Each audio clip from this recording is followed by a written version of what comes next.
రండి దేవుని యొక్క వాక్యంలో నుండి ఒక మాట జ్ఞాపకం చేసుకుంటూ వద్దాం. మార్కు సువార్త 9వ అధ్యాయము మనం చూసినట్లయితే ఇక్కడ ఒక మాట జ్ఞాపకం చేసుకుంటూ వద్దాం. మార్కు సువార్త 9వ అధ్యాయము దేవుని యొక్క వాక్యంలో ఒక మాట జ్ఞాపకం చేసుకుంటూ వచ్చినట్లయితే 16వ వచనం. మార్కు సువార్త 9వ అధ్యాయము 16వ వచనం. మీరు దేన్ని గురించి వారితో తర్కించుతున్నారని వారిని అడగగా జనసమూహములో ఒకడు బోధకుడా మోగదయ్యం పట్టిన నా కుమారుని ఎత్తుకుని వచ్చి తిని అది ఎక్కడ వారిని పట్టినో అక్కడ వారిని పడద్రోయు. చాలక్క. కాబట్టి ఇక్కడ రాయబడిన మాట ఏంటంటే ఒకసారి అందరం కలిసి చదువుకుందాం. మార్కు సువార్త 9వ అధ్యాయము 16-17 వచనాలు మనం కలిసి చదువుకుందాం అందరం కలిసి బిగ్గరగా. అప్పుడు ఆయన మీరు దేనిని గూర్చి వారితో తర్కించుచున్నారని వారిని అడగగా జన సమూహంలో ఒకడు బోధకుడా మోగదయ్యము పట్టిన నా కుమారుని యొద్దకు తీసుకొని వచ్చి తిని. సరే, ఈరోజు ఉపవాస ప్రార్థన ఒక అనుభవాన్ని మనకు నేర్పుతుంది. ఏంటి ఉపవాస ప్రార్థన అంటే, మార్కు సువార్త 9వ అధ్యాయంలో ఒక తండ్రి ఉన్నాడు. ఆ తండ్రి యొక్క విధానాన్ని, ఆ తండ్రి యొక్క జీవితాన్ని మనం జ్ఞాపకం చేసుకుంటున్నాం. కుమారుని కొరకు తండ్రి వేదన, తన కుమారుని కొరకు ఒక తండ్రి వేదన. అంటే తాను కన్నటువంటి బిడ్డ కొరకు, తాను జన్మనిచ్చినటువంటి ఒక బిడ్డ కొరకు, తాను కష్టపడి ప్రయాసపడి ఒక బిడ్డకి జన్మనిచ్చినప్పుడు ఆ బిడ్డ యొక్క కష్టాన్ని చూసి ఆ బిడ్డను పెంచుకుంటూ వచ్చినటువంటి తండ్రి వేదన ఇది. ఒక మాట చెప్పాలంటే తన కుమారుని కొరకు వేదన పడుతున్న తండ్రిని మనం చూడొచ్చు. ఇంకా చెప్పాలంటే ఇక్కడ ఒక మాట చూసినట్లయితే తన కుమారుని కొరకు తండ్రి వేదన, ఆ తండ్రి వేదన కుమారుని కొరకు, తన కుమారుని కొరకు ఆ తండ్రి వేదన అన్నది బైబిల్లో కొంత ఉంది. ఆ తండ్రి వేదన దేని కొరకు అని అంటే కుమారుని కొరకు. ఆ తండ్రి వేదన కుమారుని కొరకు. మరి కుమారుడు ఎలాంటి స్థితిలో ఉండాలంటే బైబిల్లో కొన్ని విషయాలు ఉన్నాయి. వాటిని మనం ధ్యానిస్తున్నప్పుడు ప్రభు నడిపి కొరకు చిన్న ప్రార్థన. మమ్మల్ని మిక్కిలిగా ఎక్కువగా ప్రేమించిన ప్రియ పరలోకపు తండ్రి, పరిశుద్ధుడైన దేవా మీకు స్తోత్రములు. మీరు ఇచ్చిన కృపకై వందనాలు. దాసుడు కన్నుడు యజమానుడి వైపు చూస్తున్నట్లు, దాసురాలు కన్నులు యజమానుల వైపు చూస్తున్నట్లు నా కన్నులు మీ వైపు వీక్షిస్తున్న సహాయం చేయండి. మీ ప్రజల పక్షాన నీకున్న దయచొప్పున దయతను జ్ఞాపకం చేసుకునండి. దేవా ఈ వాక్యం ధ్యానించబోతున్న సహాయం చేయండి. ఈరోజు ఉపవాస ప్రార్థన ఎంతో దీవించండి. నేనైతే భౌతికంగా బలహీనుడిని దేవా, కానీ మీరు బలపరిచే దేవుడి, నన్ను బలపరచవనేది నేను సమస్తంలో చేయగలని అపోస్తలుడైన పౌలు అంటున్నాడు. నేను ఎప్పుడు బలహీనుడో అప్పుడు బలవంతుడని మా బైబిల్ సెలవిస్తూ వస్తుంది. కాబట్టి ప్రభా, భౌతికంగా నేను బలహీనంగా ఉన్నప్పటికీ దేవా, అనేక బలహీనతలు కలిగిన వాడిని అయినప్పటికీ మీరు నన్ను బలపరిచే దేవుడి, పరమందున్న తండ్రి, నీ బలమును నా మీద కుమ్మరించి ఆవరింప చేయండి. నీ బలము ద్వారా ప్రభా మా జీవితాలంతా ఆశీర్వాదకరంగా క్షేమకరంగా ఈ వాక్యం ధ్యానించడానికి దేవా నీ బలాన్ని మాకు అనుగ్రహించండి. కళ్ళు తిట్టం కానీ పట్టాలు కానీ శత్రుగారి లేదు జరగకుండా కాపాడండి. ఈరోజు తన కుమారుని కొరకు తండ్రి వేదన ఏంటో మేము చూడబోతున్నాం. అలాంటి వేదనలు మాలో ఉంటే అవి తీసివేసుకోవడం కొరక తండ్రి ఎలా మరి యేసు ప్రభు వారి దగ్గరికి వచ్చాడు, అలా మేము కూడా వచ్చినట్టు సాయం చేయమని, మాతో మాట్లాడి అక్కడ తీర్చమని ఈరోజు ఈ వాక్యం ఎంతో దీవెనకరంగా చేయండి.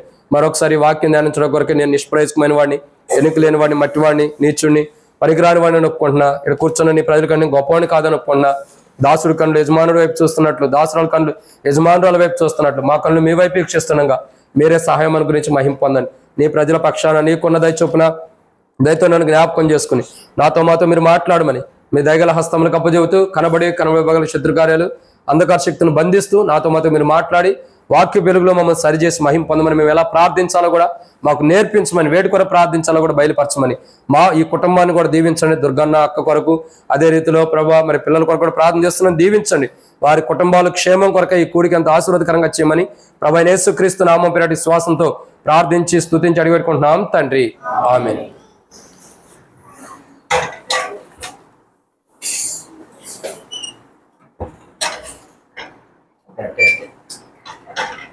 సరే, దేవుని యొక్క వాక్యంలో నుండి ఒక మాట జ్ఞాపకం చేసుకుంటూ వద్దాం. చాలా త్వరగా ముగించాలి కాబట్టి సమయం కూడా చాలా అవుతుంది. అనుకున్న దానికంటే గంట ఎక్కువ అయిపోయింది కాబట్టి త్వరగా రండి. దేవుని యొక్క వాక్యంలో నుండి తన కుమారుని కొరకు ఆ తండ్రి వేదన, లేదా ఒక కుమారుని కొరకు ఆ తండ్రి యొక్క వేదన, కుమారుని కొరకు ఆ తండ్రి వేదన ఎలా ఉందన్నది కొన్ని మాటలు మనం జ్ఞాపకం చేసుకుంటాం. ఎందుకంటే ఆ కుమారుడు కొరకు తండ్రి వేదన పట్టడానికి కారణం ఏంటంటే ఆ కుమారుడి స్థితి బాగాల.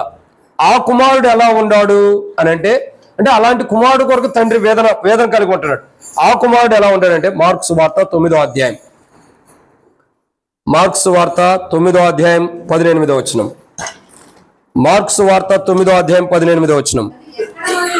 అది ఎక్కడ వానిని పట్టునో అక్కడ వాడిని పడద్రోయను, అప్పుడు వాడు చాలక్క. కాబట్టి మొదటి మాటని ఇక్కడ మనం జ్ఞాపకం చేసుకుంటూ వస్తున్నాం. ఏమని రాయబడుతూ వచ్చిందంటే అది ఎక్కడ వానిని పట్టుకొనునో అక్కడ ఏం చేస్తుందండి,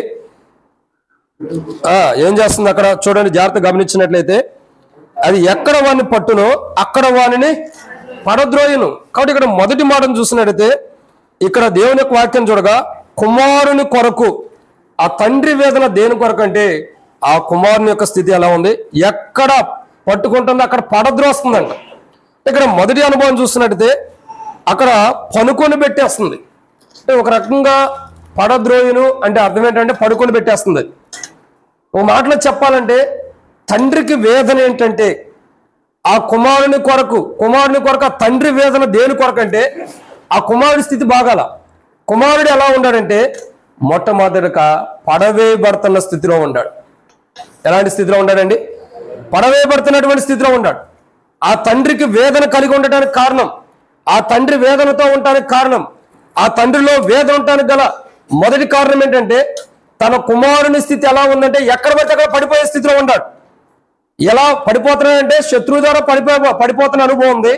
కానీ ఆ కుమారుని యొక్క స్థితిగతులు చూడగా సరైన విధానంలో నిలబడిన అనుభవం లేదు, సరైన విధానంలో ఉంటున్న అనుభవం లేదు. ఎక్కడ పడిపోతాడో తెలియని స్థితి, అంటే ఏ టైంలో పడతాడో తెలియని స్థితి, ఏ సందర్భంలో పడతాడో తెలియని స్థితి. అంటే ఆ తండ్రికి వేదన ఎందుకంటే తన కుమారుణ్ణి ఆ మోగదేవి ఎప్పుడొచ్చి పట్టిద్దో ఎక్కడ పడేసిద్దో తెలియనటువంటి స్థితిలో, ఆ స్థితిలో తండ్రి ఉన్నాడు కాబట్టి వేదన ఉంది. ఆ తండ్రికి ఎంత వేదన, పనికి వెళ్ళాలన్నా వెళ్ళలేడు, ఏదైనా పనిలోకి వెళ్ళినా తన కుమారుడు ఏమయ్యాడు అదే ఆలోచన ఉండేది, ఏదైనా భోజనం చేస్తున్నా తన కుమారుడి స్థితి ఏముందో అదే ఆలోచన, ఏదైనా పనిలో పూనుకున్నా కానీ నా కుమారుడు పని ఏమైంది, నా కుమారుడి స్థితి ఏంటి, నా కుమారుడు ఎలా ఉండడు, ఇదే ఆలోచనతో తండ్రి నివసిస్తున్న అనుభవం ఉంది. ఎప్పటి నుండి అండి? ఆ పిల్లవాడు పుట్టిన కాడి నుంచి, ఆ పిల్లవాడిలోకి అది ప్రవేశించిన కాడి నుంచి, ఆ యొక్క ఆత్మ ఎప్పుడైతే ప్రవేశించిందో అప్పటి నుంచి ఆ తండ్రికి వేదనే. ఆ కుమారుని బట్టి ఆ తండ్రికి వేదన కలుగుతుంది. ఆ కుమారుడు ఎక్కడ పడేసిద్దో, ఎక్కడ ఏ ప్రాంతంలో పడేస్తూ ఉండిద్దో, ఎక్కడ పడేసిద్దో, ఆ కుమారుడికి ఎక్కడ గాయాలు అవుతాయో, ఎక్కడ దెబ్బలు తగులుతాయో, ఎక్కడ బాధపరచబడతాడేనని ఆ తండ్రిలో వేదన కనబడుతుంది.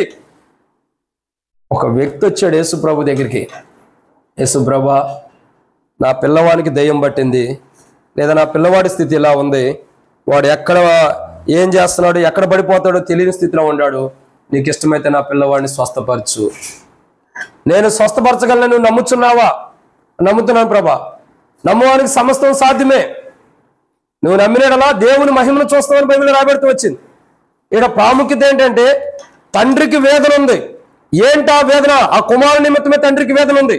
ఏంటా వేదన అంటే కుమారుడు ఎక్కడ పడిపోతున్నాడో తెలియని స్థితిలో ఉన్నాడు. అది ఎక్కడ వచ్చి వాడిని పట్టుకుంటుందో, అది ఎక్కడ వాడిని పట్టునో, ఎక్కడ వాడిని పడద్రోయనో తెలియని స్థితిలో ఉన్నాడు. ఏ సమయంలో పడిపోతున్నాడో తెలియని స్థితిలో ఉన్నాడు. అలాంటి స్థితిలో ఉన్న కుమారుని నిమిత్తమై ఎట్లా పడితే అట్లా సాతాను తన కుమారుని కింద పడేస్తున్న సందర్భంలో ఎట్లా పడేస్తుందో, ఎలాంటి స్థితిలో పడేస్తుందో తెలియని స్థితిలో ఉన్న తన కుమారుణ్ణి కాపాడుకోవడం కొరకై ఆ తండ్రిలో ఉన్న కుమారుని నిమిత్తమై ఉన్న వేదన నిమిత్తమై యేసు ప్రభు దగ్గరకు వచ్చాడు. యేసు ప్రభా నా కుమారుని నిమిత్తమే నాకు వేదన ఉంది. ఏంటి ఆ వేదన? నా కుమారుడు ఎక్కడ అది పట్టిద్ది, ఎక్కడ పడేస్తుందో తెలియని స్థితిలో ఉన్నాడు, ఎక్కడ పడేస్తుందో తెలియని స్థితిలో ఉంది.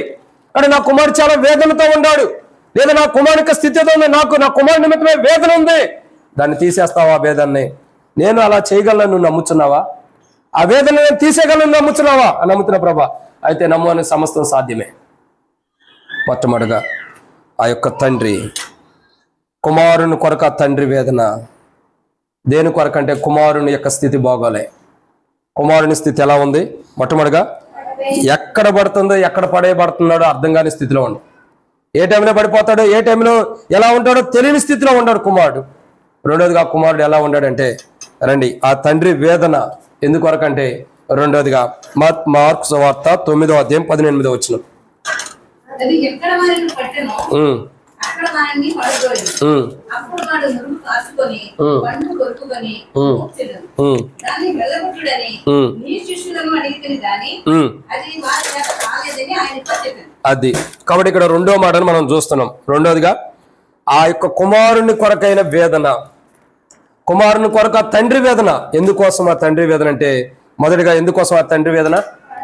ఎక్కడ పడేస్తుందో తెలియట్లా, ఎక్కడ పడిపోతాడో తెలియదు, ఇంటికి వెళ్ళినాడు సరిగ్గా తిరిగి వస్తాడో లేదో తెలియదు, ఇంటికి క్షమించండి ఇంటికి కాదు బయటికి వెళ్ళినాడు ఇంటికి సరిగ్గా తిరిగి వస్తాడో లేదో తెలియదు, డ్యూటీకి వెళ్ళని, జాబ్కి వెళ్ళని, చదువులకి వెళ్ళని, ఏదైనా పని మీద వెళ్ళని ఇంటికి తిరిగి వస్తాడో లేదో తెలియనటువంటి వేదన. ఎట్లా వస్తాడో, ఏమై వస్తాడో.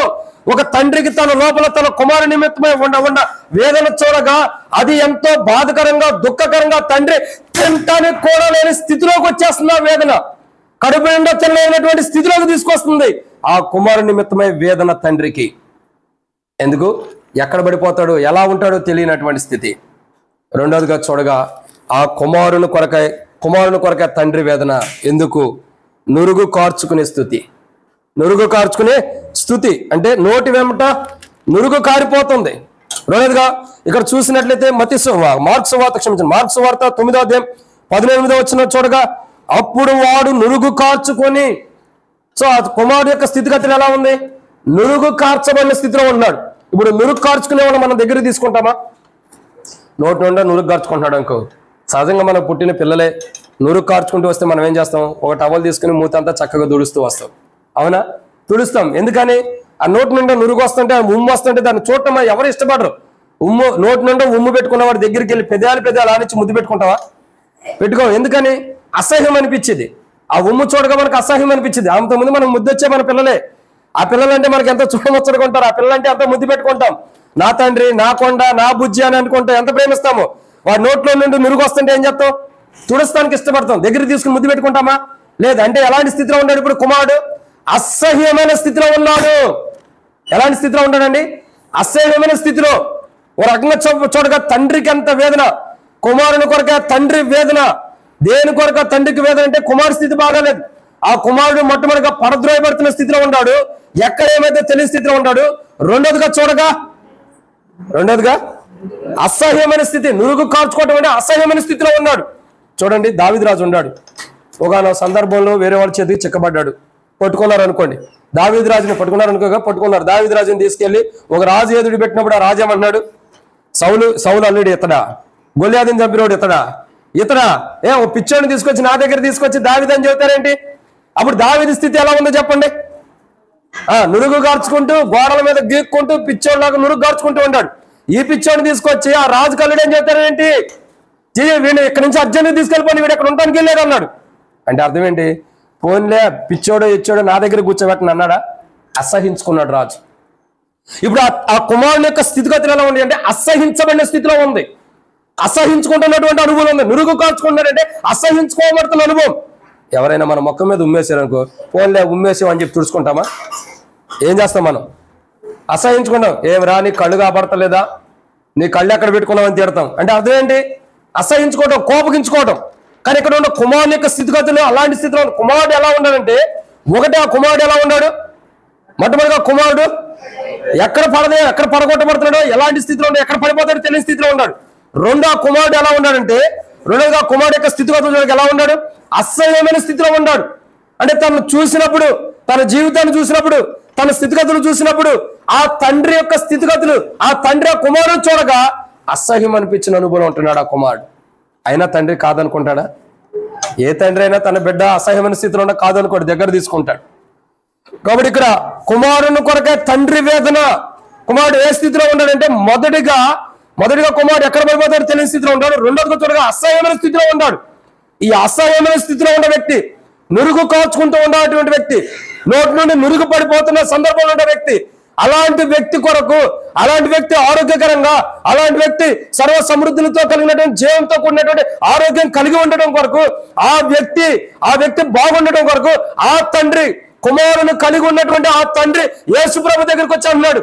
యేసుప్రభువా ఏమంటున్నాడు అండి? యేసయ్యా ఏమైనా నీ వల్ల అయితే, 23వ వచనంలో, ఏమైనా నీ వల్ల అయితే మా మీద కనికరపడి మాకు సహాయం చేయమను. అందుకు యేసు, నమ్ముట నీ వల్ల అయితే నమ్మవానికి సమస్తమును ఏమన్నాడు యేసు ప్రభువు దగ్గరికి వచ్చి ఆ తండ్రి? మా మీద కనికరపడి, దేవా మా మీద కనికరపడి, ఒక్కసారి కనికరపడితే నా కుమారుడు ఎక్కడ పడిపోతున్నాడు అక్కడ పడిపోయే స్థితి ఉండదు, లేపబడిన అనుభవం ఉంటుంది. నా కుమారుడు ఎక్కడ అసహించబడుతున్న జీవితం ఉందో, ఏదైతే అసహ్యంతో కూడినటువంటి జీవితం ఉందో, అసహ్యంతో కూడినటువంటి దేహం ఉందో, నువ్వైతే ఒక్కసారి కనికరపడితే ఆ అసహ్యమైన జీవితం మారిపోయిద్ది. వాడు ఎన్నమాట అండి ఇది? రెండోదిగా కుమారుడి స్థితి. కుమారుడు కొరకే తండ్రి వేదన. కుమారుడు ఏ స్థితిలో ఉన్నాడని ఆ తండ్రి వేదన పడుతున్నాడంటే, మొదటిగా పడిపోయే స్థితిలో ఉన్నాడు. రెండవదిగా అసహ్యమైన స్థితిలో, నురుగు కార్చుకుంటాడంటే అసహ్యమైన స్థితిలో ఉన్నాడు.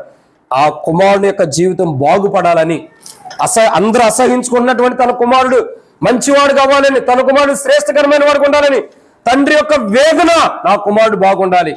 బహుశా ఎన్ని డాక్టర్ల దగ్గర తిరిగి ఉంటాడు, ఎన్ని హాస్పిటల్కి వెళ్ళి ఉంటాడు, ఎంతమంది దగ్గరికి తిరిగి వచ్చి ఉంటాడు, ఎంతమంది దగ్గరికి వెళ్ళి ఉంటాడు. అయ్యా ఈ హాస్పిటల్లో బాగా చూస్తున్నాడంటే హాస్పిటల్కి, ఈ హాస్పిటల్లో బాగా చూస్తున్నాడంటే హాస్పిటల్కి, ఇదిగో పలానా చోట హాస్పిటల్లో బాగుందంటే అక్కడికి, ఎక్కడ హాస్పిటల్ బాగుందంటే అక్కడ పరిగెడుతూ వెళ్ళి ఉన్నాడు. తన శక్తి కొలది, తాను చేయగలిగిన కొలది, తన సామర్థ్యం కొలది పలానా హాస్పిటల్లో బాగుంది పరిగెడుతున్నాడు. యశోద హాస్పిటల్లో బాగుంది వెళ్తున్నాడు, ఇంకా అపోలో హాస్పిటల్లో బాగుంది వెళ్తున్నాడు, ఇంకా రకరకాల హాస్పిటల్, కేర్ హాస్పిటల్ కానీ రకరకాల హాస్పిటల్, పలానా చోట బాగుంది, పలానా చోట బాగుంది, బాగా చూస్తా డాక్టర్ అంటే అక్కడ పరిగెడుతున్నాడు.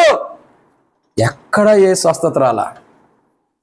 కుమారుడికి పరిస్థితులు బాగల, ఎక్కడ పడిపోతున్నాడో తెలియని స్థితి, ఎక్కడికి వెళ్ళినా మళ్ళీ అదే స్థితి అంటాడుతుంది. అసహించబడుతున్న స్థితి, ఎక్కడికి వెళ్ళినా మళ్ళీ ఏ డాక్టర్ దగ్గరికి వెళ్ళినా, ఏ ప్రాంతానికి వెళ్ళని, ఏ స్థితిలో తిరిగి వచ్చినా మళ్ళీ చివరికి అసహించబడుతున్న జీవితమే కుమారుడిలో ఉంది. ఈ జీవితం పోవటం కొరకు ఆ తండ్రి వేదన, ఎప్పుడు నా కుమారుడికి ఈ జీవితం మార్చబడింది, ఎప్పుడు నా కుమారుడికి ఈ వేదన, ఈ బలహీనత పోయిద్దని చెప్పి ఆ తండ్రి ఎదురు చూపుల్లో యేసు ప్రభువారు కనపడ్డాడు. యేసు ప్రభువారి దగ్గరికి వచ్చాడు. తండ్రి నీ వల్లైతయ్యా, నీ వల్లైతే మా మీద కనికరపడి మాకు సహాయం చేయి. ఏంటి ఆ సహాయం అంటే? కనికరపడు మాకు సహాయం చేయి. ఏంటంటే నా కుమారుడు ఎక్కడ పడుతున్నాడో తెలియట్లేదు.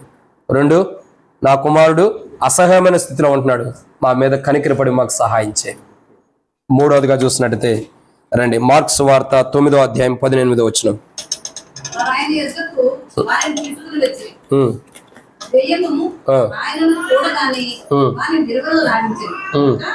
వాడు నేలపడి నురుగులు కార్చుకొనుచు కొలాడుచుండెను. అప్పుడు ఆయన వీరికి సంబంధించి ఎంతకాలమైనదని వారి తండ్రిని అడుగగా అతడు అది వారిని నాశనం చేయవలని. చాలక్క 3వదిగా మోర్చరిల్ల చేసిన అనుభవం. ఎలాంటి అనుభవం అండి? మోర్చరిల్లుతున్నటువంటి అనుభవం. ఓ రకంగా చెప్పాలంటే అది దాని యొక్క జీవితం చూడగా చాలా దారుణమైన స్థితిలో ఆ కుమారుడిని తీసుకొచ్చేసింది. ఎలాంటి స్థితిలో ఆ కుమారుడిని అంటే అది చాలా బిగబడుతున్నటువంటి అనుభవం. ఎలాంటి అనుభవం అండి? మోర్చరిల్లిపోవటం అంటే ఎలా ఉంటాడు చెప్పండి? మోర్చరిల్లిపోవటం అంటే ఎలా ఉంటాడు? ఒక రకంగా చెప్పాలంటే ఒళ్ళంతా బిగిసిపోయినటువంటి అనుభవం. మోర్చరిల్లినటువంటి అర్థం ఏంటి?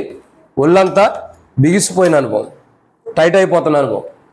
చూడండి ఒకసారి ఫిట్స్ వచ్చిన అతను ఎలా ఉంటాడు? చాలా అతను ఒళ్ళు చూడగా చాలా టైట్గా ఉంటాయి, నరాలన్నీ లాగేస్తున్నట్టుగా.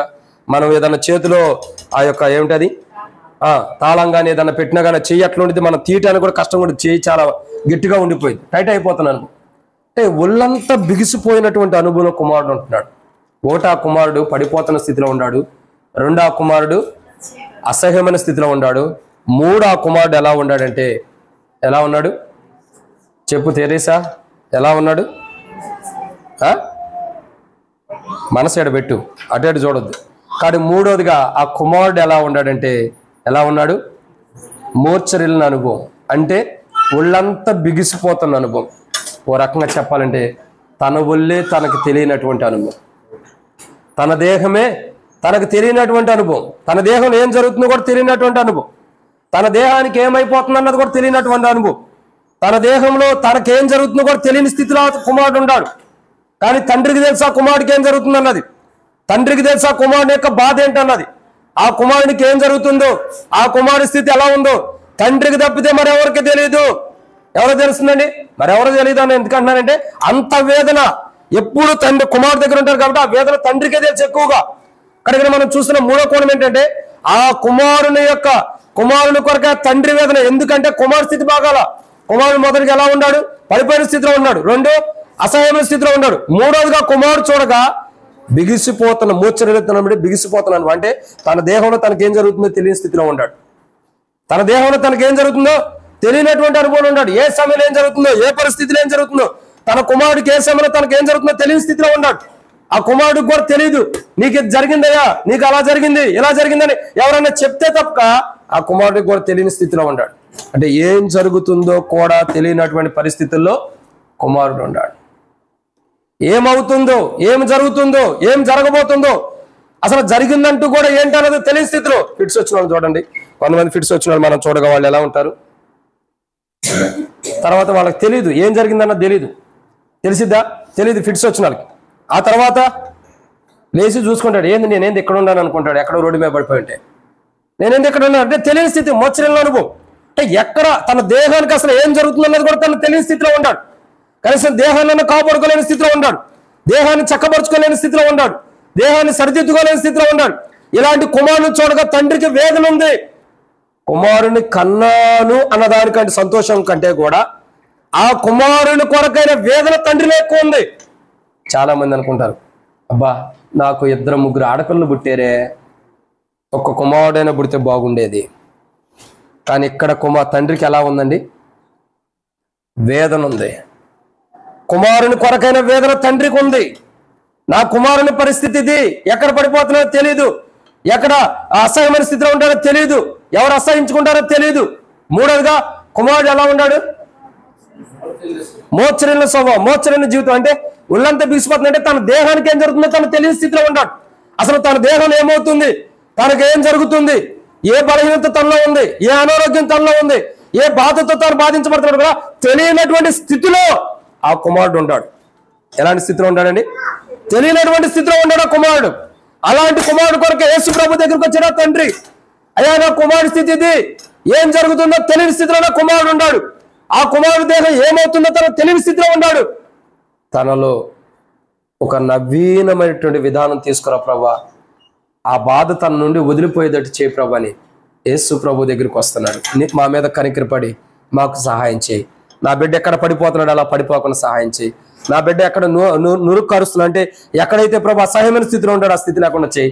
నా బిడ్డ 3వదిగా మూర్ఛరటం అంటే ఎక్కడైతే చెప్పండి, ఎక్కడైతే తన శరీరంలో ఏం జరుగుతుందో తనకు తెలియని స్థితిలో ఉన్నాడు, తన జీవితాన్ని మీరు కాపాడని ప్రభు, మీరు సహాయం చేయమని, మీరు తనను కనికరించమని యేసు ప్రభు దగ్గరికి వచ్చి ప్రార్థన చేస్తున్నాడు. 4వదిగా కుమారుడు ఎలా ఉన్నాడంటే రండి దేవుని యొక్క వాక్యం చూద్దాం. మార్క్స్ వార్త 9వ అధ్యాయం 22వ వచనం. మార్క్స్ వార్త 9వ అధ్యాయం 22వ వచనం.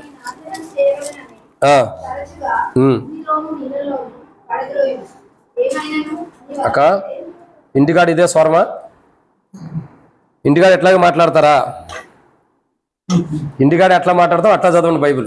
ఎంత పెద్దగా మాట్లాడతామో, పిల్లలు తప్పు చేస్తే ఎలా తిడతామో, భర్త తప్పు చేస్తే ఎలా తిడతామో, భార్య తప్పు చేస్తే ఎలా తిడతామో అంత పెద్ద గొంతుతో చదవండి. లేకపోతే మాకు వినపడదు, అసలుకే చెవుడు ఉంది కాబట్టి. ఆ చెవుడుకు ఉన్నది కాబట్టి ఆ చెవుని చూపించుకోవట్లే, హాస్పిటల్కి వెళ్తారు, ఎందుకంటే మీరు పెద్దగా చదువుతారని. కానీ పెద్దగా చదవండి, చదవక. మార్క్స్ వార్త 9వ అధ్యాయము 8వ వచనం 22. పెద్దగా చదవండి. అది ఇంటికాడ మనకి ఎట్లుండిద్ది స్వరం, అలాంటి స్వరంతో చదవండి. అది వానిని నాశనం చేయవలనని తరచుగా అగ్నిలోను నీళ్లలోను పడద్రోయను. చాలక్క. కాబట్టి 5వ మాట కుమారుని కొరకైన తండ్రి వేదన. ఎందుకంటే కుమారుడు ఏ స్థితిలో ఉండడు, దేని కొరకై కుమారుని కొరకు ఆ వేదన అంటే కుమారుడు ఉన్న స్థితి ఏంటి? మొదటిగా ఎక్కడ పడిపోతున్నాడో తెలియని స్థితి. 2 అసహ్యమైనది, నురుక్కార్చుకునే అసహ్యమైన స్థితి. 3 మోచరిన అనుభవం, తన దేహంలో ఏం జరుగుతుందో తనకు తెలియనటువంటి స్థితి. 4వదిగా ఆ కుమారు స్థితి ఎలా ఉంది? 4వదిగా చూడగా నీళ్లలోను అగ్నిలోను పడిపోతున్న అనుభవం. ఎక్కడ పడుతున్నాడండి? బంగారం మీద పడతల్లా. ఎక్కడ పడిపోతున్నాడు? నీళ్లలోను అగ్నిలోను. నీళ్ళలో పడితే ఏమైంది? మాకు నర్సాపూర్ చెరువు ఎట్లా ఉందంటే ఎవరైతే చనిపోవాలో వాళ్ళకందరూ కూడా సమీపంగా ఉండట్టుంది. చచ్చిపోయేవాడికి బంధువులాగా ఉంది అది నర్సాపూర్ చెరువు. నిన్నే ఒక 2 నర్సాపూర్ చెరువులో పడి చచ్చిపోయారంట. మొన్న మధ్యలో ఒకళ్ళు, అంత ముందు ఒకళ్ళు. భార్య తిట్టనే భర్త తిట్టనే, అందరికి సమీపంగా ఉంది. రండి రండి నా దగ్గరికి అంటాను. ఏమంటుంది? రండి రండి నా దగ్గరికి. ఓ భర్త తిట్టిని నా దగ్గరికి రమ్మంటుంది, భార్య తిట్టిని నా దగ్గర రమ్మంటుంది, పిల్లలు తిట్టిని నా దగ్గర రమ్మంటుంది, తల్లిదండ్రులు కొట్టని నా దగ్గర రమ్మంటుంది. ఏంటి? నర్సాపూర్ చెరువు వచ్చిన వాళ్ళు దూకండి అంటుంది. ఇప్పుడు దాంట్లో దూకిన వాళ్ళు బతుకుతున్నారా చేస్తున్నారా? ఇప్పుడే నేను వచ్చేటప్పుడు ఒక చోటకి వెళ్ళి వస్తా ఉండగా ఇక్కడికి రాకముందు బైక్ వేసుకుని ఒక చోటకి వెళ్ళాం బ్రదర్ నేను. వెళ్ళి ఊరిని ఫోటోలు చూసా. ఒక అతను అడుగుతూ వచ్చా, ఏంటన్నా ఈ ఫోటోలు అంటే, మన నర్సాపూర్లో ఏందన్న రోజుకో ఫోటో కనపడుతుందంటే ఆయన అన్నాడు, అన్న ఒకేసారి ఇద్దరు దూకారన్న చెరువులు అన్నారు. ఇద్దరు ఒకేసారి ఆత్మహత్య చేసుకున్న అనుభవం. ఎందుకంటే నీళ్ళలో పడినట్టు బతుకుతాడా? కుటుంబ సమస్యలు ఉండయో, బాధలు ఉండయో, దుఃఖం ఉందో, అనారోగ్యం ఉందో, వేదన ఉందో, ఏదుందో దాన్ని జయించాలి మానవుడు. దాన్ని తట్టుకోలేని వ్యక్తి పిరికివారు ఆత్మహత్యలు చేసుకుంటారు. ఇప్పుడు వెళ్ళి నీళ్ళలో దూకాడు, నీళ్ళలో దూకినాడు, ఎట్టున్నాడు? చక్కగా సంతోషంగా బాప్తిసం తీసుకుని బయటకు వచ్చాడా? ఎలా ఉన్నాడు? నీళ్ళలో దూకినాడు, చచ్చిపోయి శవమై బయటకు వస్తున్నాడు.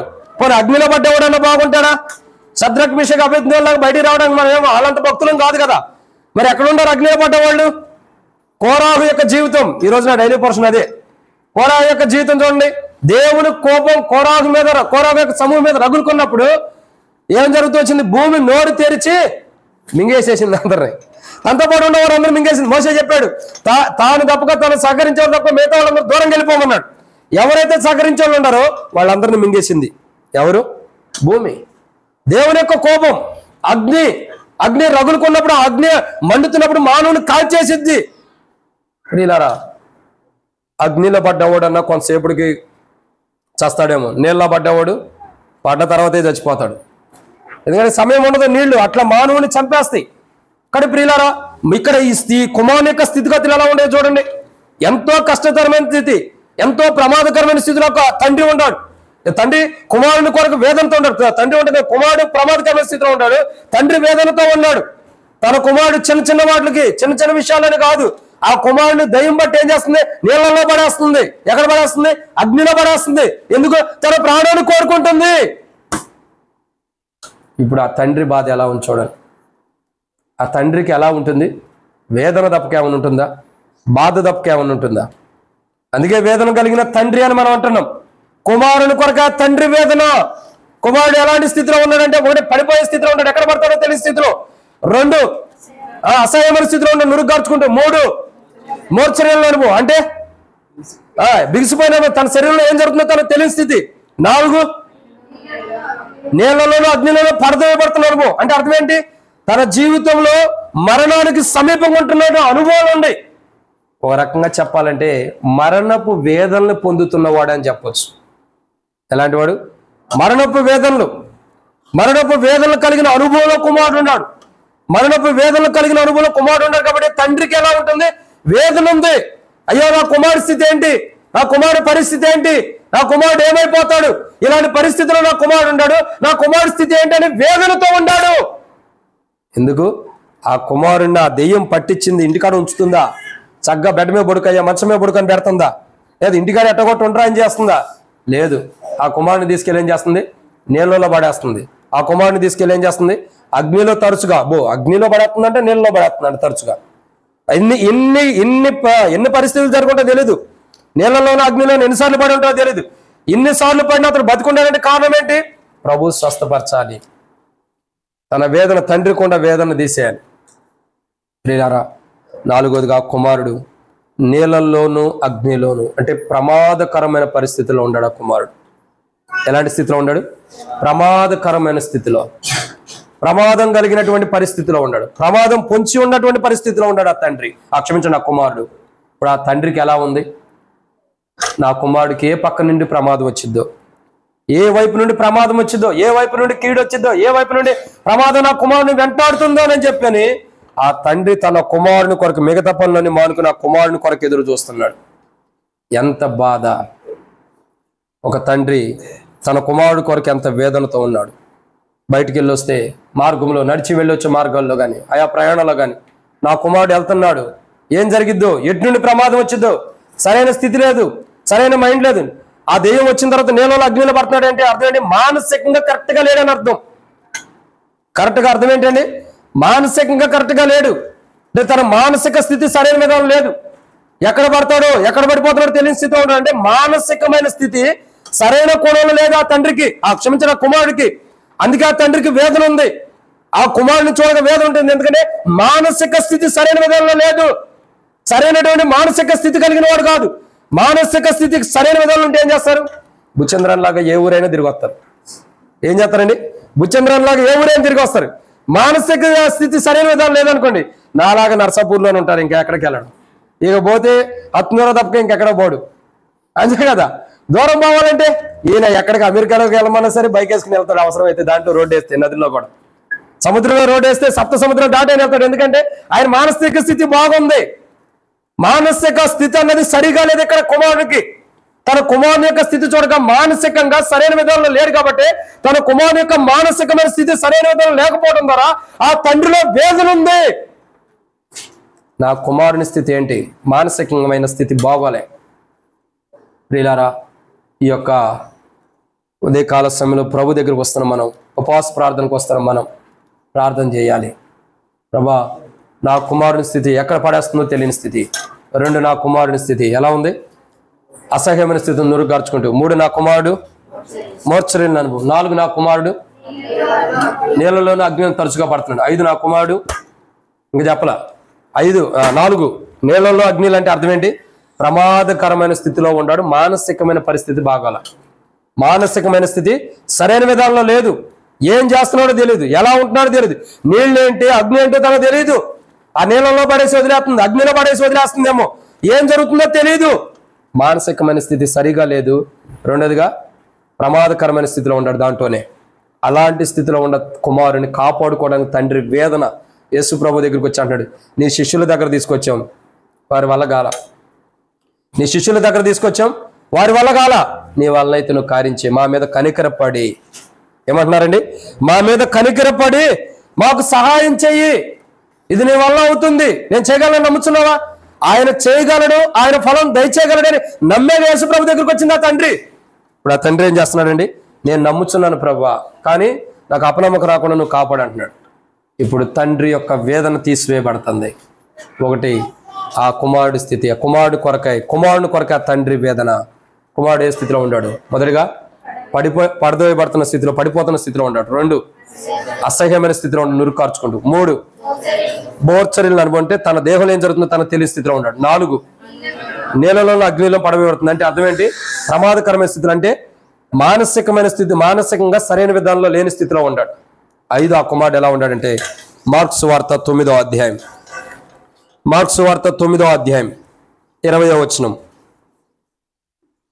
మార్కు సువార్త 9వ అధ్యాయము 20వ వచనం.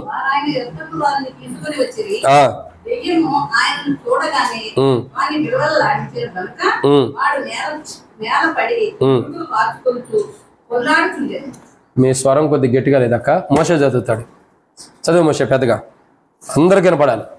వారు ఆయన యొద్దకు వారిని తీసుకుని వచ్చి దయ్యం ఆయన చూడగానే వారిని విలవిలలాడించిన కనుక వారు నీలపడి నురుగు కార్చుకొని కొట్లాడుచుండెను. అది ఇక్కడ 5వ మాట. మొదటి మాట ఏంటండి? కుమారుని కొరకే తండ్రి వేదన. కుమారుడు ఏ స్థితిలో ఉన్నాడు? 1, పడద్రోయబడుతున్న స్థితిలో ఉన్నాడు. 2, అసహ్యమైన స్థితిలో నురుగార్చుకుంటూ ఉన్నాడు. 3, మోర్చన అంటే తన దేహంలో ఏం జరుగుతుందో తనకు తెలియని స్థితిలో ఉంటాడు. 4, నీళ్ళలోను అగ్నిలోను అంటే ప్రమాదకరమైన స్థితిలో ఉంటాడు. మానసిక స్థితి సరైన విధానం లేదు. 5వదిగా ఆ కుమారుడు ఎలాంటి స్థితిలో ఉన్నాడంటే విలవిల్లాడించబడుతున్నాడు. విలవిల్లాడించబడతాం అంటే అర్థం ఏంటి? ఆ కుమారుడికి నెమ్మది లేదు, తనకు నెమ్మది లేదు, తన తండ్రి కూడా నెమ్మది లేకుండా చేస్తున్నాడు. ఏం చేస్తున్నాడండి? తనకు నెమ్మది లేదు, తన తండ్రికి నెమ్మది లేకుండా చేస్తున్నాడు. కుమారుని స్థితి ఎలా ఉందో చూడండి. కుమారుని కొరక తండ్రి వేదన దేని కొరకంటే నెమ్మది లేదు. కుమారుడు విలవిల్లాడించబడుతున్నాడు అంటే అర్థం ఏంటి? కేకలు వేస్తున్నాడు. నెమ్మదిగా కూర్చున్నాడా? మౌనంగా కూర్చున్నాడా? ఏం చేస్తున్నాడు? కేకలు వేస్తున్నాడు. అంటే ఆ వ్యక్తిలో నెమ్మది కలిగిన జీవితం లేదు. నెమ్మది లేనటువంటి జీవితం కలిగిన వాడు, ఎంతో నెమ్మది లేనటువంటి అనుభవంతో ఆ కుమారుడు ఉన్నాడు. కాబట్టి ఆ కుమారుని కొరక తండ్రి వేదన, కుమారుని కొరక తండ్రి వేదన దేని కొరకంటే నెమ్మది లేని తన కుమారుని జీవితం కొరకైన వేదన. నా కుమారుడికి ఎప్పుడు నెమ్మది దొరికిద్ది? నా కుమారుడు ఇలా విలవిల్లాడించేది ఎప్పుడు వదిలిపోయిద్ది? నేను అనుకుంటా బహుశా అది ఆ పిల్లవాడు పుట్టిన కాడి నుంచి ఉంది కదా. బాల్యం నుండే ఉంది కదా, పుట్టిన కాడి నుంచి అంటే బాల్యం నుండి ఉంది. అయితే అర్థం ఏంటి, ఒకవేళ ఆ పిల్లవాడి దగ్గరికి గబక్కున దెయ్యం వచ్చిందనుకో, ఆ పిల్లవాడిని విలవిల్లాడించేటప్పుడు ఆ తండ్రి ఏం చేస్తాడు? తండ్రి ఏం చేస్తున్నాడు? బహుశా పట్టుకుంటే పట్టుకుంటాడు, లేకపోతే ఆ చేతి చిక్కకపోతే ఇక ఇట్లా చూడటం తప్పక తండ్రి ఏం చేయగలుగుతాడా? ఏం చేయలేడు. తండ్రి నిస్సహాయ స్థితిలో ఉన్నాడు, అంతే కదా. పట్టుకోవడం ప్రయత్నిస్తాడు, చిక్కకపోతే ఏం చేస్తాడు? తండ్రి కూడా ఏం చేయలేడక ఇట్లా చూస్తూ ఉంటుంది తప్ప, వాడిని ఏదో టైంలో వదిలేసేద్దాం చూస్తూ ఉంటుంది తప్ప ఏం లేదు. ఆ చూస్తూ ఆ బిడ్డలో ఉన్న విలవిల్లాడించేది తను వదిలిపెట్టి వెళ్ళేంత వరకు కూడా ఈ తండ్రికి నెమ్మది లేదు, ఆ కుమారుడికి కూడా నెమ్మది లేదు, ఇద్దరికి నెమ్మది లేదు. ఎందుకు? పట్టింది అలాంటిది. తండ్రికి నెమ్మది లేకుండా చేస్తుంది, కుమారుడికి నెమ్మది లేకుండా చేస్తుంది, మానసికంగా కృంగదీసేస్తుంది. తండ్రి అబ్బా ఈ రోజు నా కుమారుడు బాగుండాడు అని అనుకుంటే చాలు, అక్క వచ్చేస్తుంది.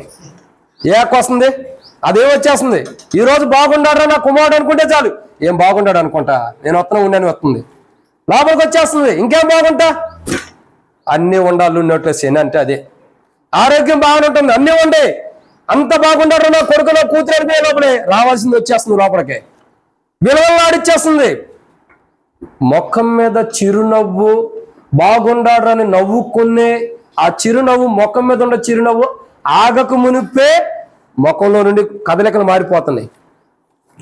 నా కుమారుడు బాగుండాడు అని నవ్వుకునే ఆ చిరునవ్వు ముఖం, ఆ నవ్వే ముఖంలో కదలికలు అలా ఆగకు మునిపే రావాల్సింది వచ్చేస్తుంది. ముఖ కదలికలు ఇప్పుడు ఏమైపోతున్నాయి? మారిపోతున్నాయి. నవ్వుతూ ఉండేవాడు ఇక బిక్కముఖం వేసుకుని ఏడుతుంది తప్ప ఏం లేదు. నవ్వుతూ ఉండేవాడు ఇప్పుడు ఏడుతుంది తప్ప ఏం చేయలేదు. ఎందుకని? అది అలా చేస్తుంది. ఆ తండ్రికి నెమ్మది లేకుండా చేస్తుంది, కుమారుడికి నెమ్మది లేకుండా చేస్తుంది, కుటుంబంలో నెమ్మది లేకుండా చేస్తుంది, బంధువులే నెమ్మది లేకుండా చేస్తుంది, భార్య గాని భర్త గాని పిల్లలకు కానీ ఎవరు కూడా నెమ్మది లేకుండా చేస్తుంది. పట్టింది అలాంటిది, నెమ్మది లేకుండా చేసేస్తుంది. ఇక నెమ్మది లేదు. ఎక్కడ వెళ్తామో, ఏం చేస్తున్నామో, ఏముంటున్నామో ఏం తెలియని స్థితి. ఎంత దారుణమైన పరిస్థితి. నెమ్మది లేనటువంటి జీవితం ఉందండి. ఎలాంటి జీవితం? నెమ్మది లేకుండా చేస్తుంది. నువ్వు ఎట్ట నెమ్మదిగా ఉంటావు నేను చూస్తా, నువ్వు ఎట్ట సంతోషంగా ఉంటావు నేను చూస్తా, నువ్వు ఎట్ట ఆనందంగా ఉంటావు నేను చూస్తాను అనుకునేది ఏం భవిష్యత్తు. ఆ దెయ్యం ఏం చేస్తుంది? వీళ్ళు సంతోషం ఉండేటప్పటికే నేను అనుకుంటా, ఆ కుమారుని తీసుకుని ఆ తండ్రి ఎక్కడికైనా ఫంక్షన్కి వెళ్ళగలుగుతాడా? ఆ కుమారుని తీసుకుని ఏదైనా సంతోషకరంగా ఏదైనా మంచి పని ఏమైనా చేసుకోగలుగుతాడా? ఆ కుమారుని తీసుకుని సంతోషంగా ఆ తండ్రి ప్రయాణం చేయగలుగుతాడా? చెబుదేరీసా చేయగలుగుతాడా? ఎందుకని? కుమారుడు ఉన్న పరిస్థితి, ఏ ప్రయాణంలో, ఏ మార్గంలో, ఎక్కడ తీసుకెళ్తే అది అమ్మటైనా వచ్చింది కదా, అది ఎక్కడ ఉంది? బాల్యం నుండే వచ్చింది కదా, అది బాల్యం నుండే ఉంటుంది కదా. వాని సంగతి ఏంటో, వాని జీవితం ఏంటో రుచి ఎరిగింది. ఇంకా ఆయన ఎందుకు వదిలిపెట్టింది? వదిలిపెట్టకుండా అలాగే వస్తుంది అమ్మటే. చూశాడు ఏదో యేసు ప్రభు అంట భూమి మీదకి వచ్చాడు, ఆయన రక్షకుడు అంట, ఆయన దగ్గరికి వెళ్తే దెయ్యాలు పోతున్నాయి అంట, నేను కూడా పోదాం. సరే, ఆయన అందరూ అందుబాటులో లేకపోయినా ఆయన శిష్యులు అందుబాటులో ఉంటారు కదండి, శిష్యుల దగ్గర తెచ్చారు. శిష్యులు ఏం చేశారన్నా? శిష్యులు వాళ్ళు మాలాంటి వాళ్ళే, గంట తగ్గ పొంతన్నట్టు వాళ్ళు మాలాంటి వాళ్ళే, ప్రార్థన చేసిన పోలా. ఇకట కాదు, యేసు ప్రభు దగ్గరికే తీసుకెళ్ళాలని యేసు ప్రభు దగ్గర తీసుకొచ్చాడు. అడుగుతూ వచ్చాడు ప్రభు దగ్గర రాగానే ప్రభు అడిగేదానికంటే కూడా ఆయన చెబుతున్నాడు, అయ్యా నీ శిష్యుల దగ్గర తీసుకొచ్చాను కానీ వాళ్ళ వల్ల కాల, నీ దగ్గర తీసుకొచ్చా, నీ వల్ల అయ్యిద్ది. మా మీద కనికరపడి ప్రభు అన్నాడు, నేను చేయగలను నమ్ముతున్నావా? నేనైతే నమ్ముతా. మా మీద కనికరపడి మాకేం చేయాలా? సహాయం చేయి. ఏంటి ఆ సహాయం? మా మీద కనికరపడు. ఏంటి ఆ కనికరం? నా కొడుకు ఎక్కడ పడిపోతున్నాడో తెలియదయ్యా, వాడిని లేపు. వాడు పడిపోని స్థితి వాడికి. నా కొడుకు నురుగు గార్చుకున్న స్థితిలో ఉంటున్నాడు. నా కొడుకు అంటే నా కుమారుడు నురుగు గార్చుకున్న స్థితిలో ఉంటున్నాడు. నేను చేయాలా? అసహ్యమైన స్థితి నుంచి మార్చు. నా కుమారుడు ఎలా ఉంటాడు? ఇంకా కొడుకు అనే దానికంటే కుమారుడు అన్నాం, అది వేరే అర్థానికి వెళ్ళిపోయింది. నా కుమారుడు ఎలా ఉన్నాడు? మోచరిల్లిపోతున్నాడు. తన దేహం ఏం జరుగుతుందో తెలియని స్థితిలో ఉంటాడు. వాడిని కనికరించు, వాడి మీద జాలిపడి వాడికి సహాయం చేయి. 4 నేలలో అగ్నిలో పడుతున్నాడు అంటే ప్రమాదకరమైన స్థితిలో ఉన్నాడు. మానసిక స్థితి సరైన విధానం లేదు. వాడి మీద కనికరపడి సహాయం చేయి. 5 ఎలా ఉన్నాడండి? 5 విలవిల్లాడుస్తుంది అంటే నెమ్మది లేనటువంటి జీవితం ఆ బిడ్డకు ఉంది. ప్రభా వాడి మీద కనికరపడని యేసు ప్రభా దగ్గరికి వచ్చి ఆ తండ్రి వేదన, దయచేసి వాడి మీద కనికరపడు. ఎందుకు? వాడిని ఎక్కడ విలవిల్లాడిస్తుందో చెప్పలేని స్థితిలో ఉన్నాం. దయచేసి నా కుమారుడి మీద కనికరపడు. నెమ్మది లేని జీవితం నాకు నా కుమారుడికి ఉంది. నెమ్మది లేని జీవితం నాకు నా కుమారుడికి కదా, నా కుటుంబానికి కూడా ఉంది. తల్లికి కూడా ఉండదా? తన కుమారుడు అలా అయిపోతున్నాడు ఎందుకో తండ్రికి ఆ బాధ ఉండదా? తల్లికి ఆ బాధ ఉండదా? పిల్లలకు ఉండదా? అన్నదమ్ములకు ఉండదా? అక్క చెల్లికి ఉండదా?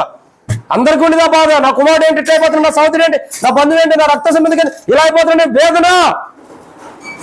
నెమ్మది లేనటువంటి జీవితం ఏ జీవితం అండి? నెమ్మది లేనిది, నెమ్మది లేకుండా చేస్తున్నటువంటి జీవితం. ఆ నెమ్మది లేని జీవితాన్ని, ఆ నెమ్మది లేకుండా చేస్తున్నటువంటి సాతాను విషయమై ప్రభు దగ్గరికి వచ్చాడు. ఆ దయ్యం విషయమై యేసు ప్రభు దగ్గరికి వచ్చాడు. ఆ తండ్రి కుమారుని కొరకాయ ఆ తండ్రి వేదన, ఆ కుమారుని యొక్క జీవితం. ఐదవదిగా నెమ్మది లేకుండా ఉండిపోతుంది. నెమ్మది లేనటువంటి జీవితాలు. కుటుంబంలో నెమ్మది లేదు, తనలో తండ్రిలో నెమ్మది లేదు, కుమారుల్లో నెమ్మది లేదు, బంధువుల్లో నెమ్మది లేదు, స్నేహితుల్లో నెమ్మది లేదు, రక్త సంబంధికుల్లో నెమ్మది లేదు, ఆత్మీయుల్లో కూడా నెమ్మది లేకపోవచ్చు. ఎందుకు? ఏ టైం ఏం జరిగిద్దో. ఇలాంటి స్థితిలో ఉన్నటువంటి వ్యక్తి జీవితం మార్చబడాలంటే యేసు ప్రభువే. మరొక అవకాశం లేదు.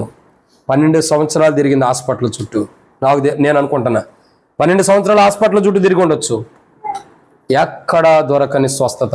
యేసు ప్రభు వస్త్రాన్ని ముట్టుకోగానే స్వస్థత. ఆ స్త్రీకే స్వస్థత వచ్చినప్పుడు నా కుమారుడికి రాదా?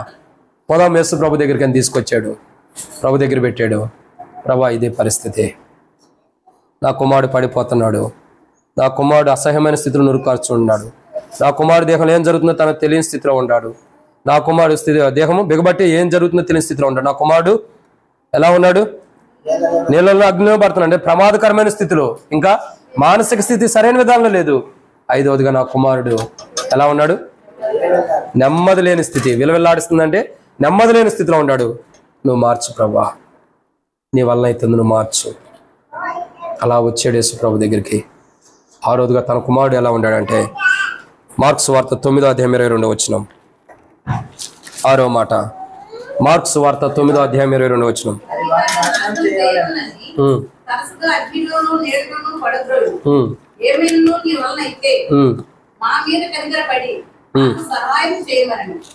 మార్క్స్ వార్త 9:22 ఇక్కడ మాట.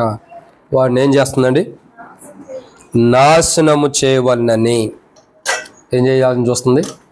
నాశనం. ఇప్పుడు చూడండి, ఆ రోజుగా ఆ కుమారుడి స్థితి ఎలా ఉందండి? నాశనం అయిపోతున్న, నాశనం చేయబడుతున్న స్థితిలో ఉన్నాడు ఆ కుమారుడు. ఆ యొక్క దెయ్యం పట్టిన దెయ్యం ఎలాంటిది చూడండి. ఆ కుమారుని ఎంత బాధిస్తుందో, తండ్రికి ఎంత వేదన ఉంది. కుమారుడు నిమిత్తమై ఆ తండ్రి వేదనని ఎందుకన్నానంటే అదే. ఏ కుమారుడైనా ఇలా ఉంటే తండ్రి సంతోషంగా ఉంటాడా? ఏ కుమారుడైనా ఇలాంటి పరిస్థితులు ఉంటే ఏ తండ్రి అయినా నా కుమారుడికి దెయ్యం పట్టింది, బాగుందిరా, వీడికి ఎట్టాగా ఉండాలని ఏ తండ్రి అయినా సంతోషిస్తాడా? లేదు. వేదన ఉంటుంది ఆ తండ్రిలో. కుమారుని కొరక తండ్రి వేదన. కుమారుడు ఏ స్థితిలో ఉన్నాడు? కుమారుడు ఎట్లాంటి స్థితిలో కుమారుడు ఉన్నాడు? దేని కొరకై తండ్రికి వేదన అంటే, ఆ రోజుగా తన కుమారుడు నాశనం చేయబడుతున్నాడు. ఏమవుతున్నాడండి? నాశనం చేయబడుతున్న స్థితిలో. అంటే తన కుమారుని చూడగా తండ్రికే డౌట్ వచ్చేస్తుంది, వీడు నాశనం అయిపోతాడేమో. నాశనం అయిపోవటం అంటే అర్థం ఏంటి చెప్పండి అన్న? నాశనం అయిపోవటం అంటే అర్థం ఏంటి చెప్పండి? ఏదో ఒకటి తెలిసింది 2 ముక్కలు చెప్పండి. తప్పో ఒప్పో, జోతక్కలేదు రా చెప్పేసేది, తప్పో ఒప్పో చెప్పండి. నాశనం అయిపోవటం అంటే అర్థం ఏంటి? మీకు తెలిసింది చెప్పండి ఎవరో ఒకరు.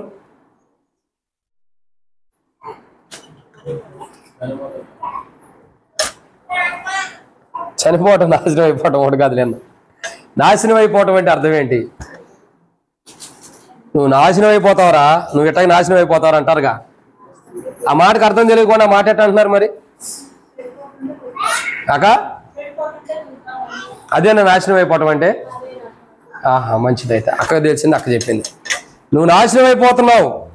ఇంకో మాట అంటాం, దానికి యాడ్ చేస్తాం, నువ్వు దేనికి పనికి రాకుండా పోతావరా అంటాం. ఇప్పుడు ఈ కుమారుడి స్థితి ఎలా ఉందో చెప్పండి. నాశనం అయిపోతున్నాడు. ఎందుకు పనికి రాకుండా పోతున్నాడు? నాశనం అయిపోయేవాడు అంటే అర్థం ఏంటంటే, నాశనం అయ్యేది దేనికి పనికిరాదని అర్థం. నాశనం అయిపోయేది ఏంటి? దేనికి పనికిరాదు. ఇప్పుడు ఆ కుమారుడి స్థితి ఎలా ఉందండి? ఎందుకు పనికిరాని స్థితిలో ఉన్నాడు. బాల్యం నుండి ఉందంట. ఇప్పుడు బాల్యం నుండి ఉందంటే ఆ పిల్లోడు పెద్దోడా చిన్నోడా?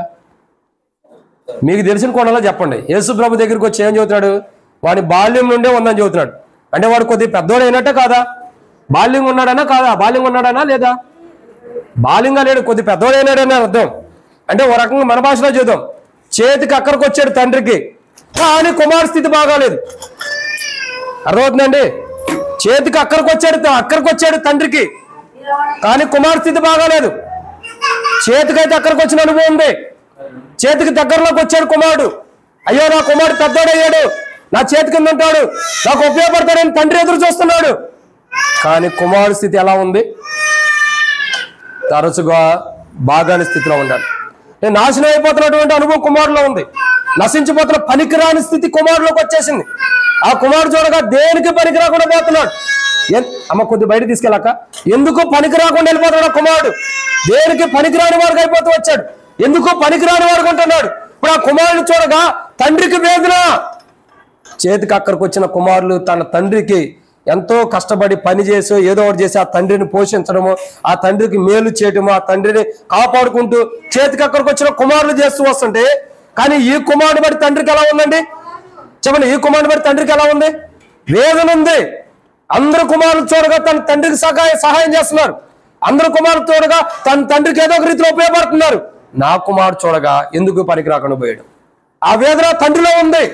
అయ్యో నా కుమారుడు స్థితి ఏంటి, నా కుమారుడు పరిస్థితి ఏంటి, ఈ యొక్క స్థితిగతులు మార్చేవాడు లేరా అని ఎదురు చూస్తున్నాడు. వేదనతో ఉన్నాడు. ఎప్పటి నుంచి వేదనతో ఉన్నాడు చెప్పండి? అతడు బాల్యం నుండి, ఏ బాల్యము? తన కుమారుడు యొక్క బాల్యం నుండి వేదనతోనే ఉన్నాడు తండ్రి.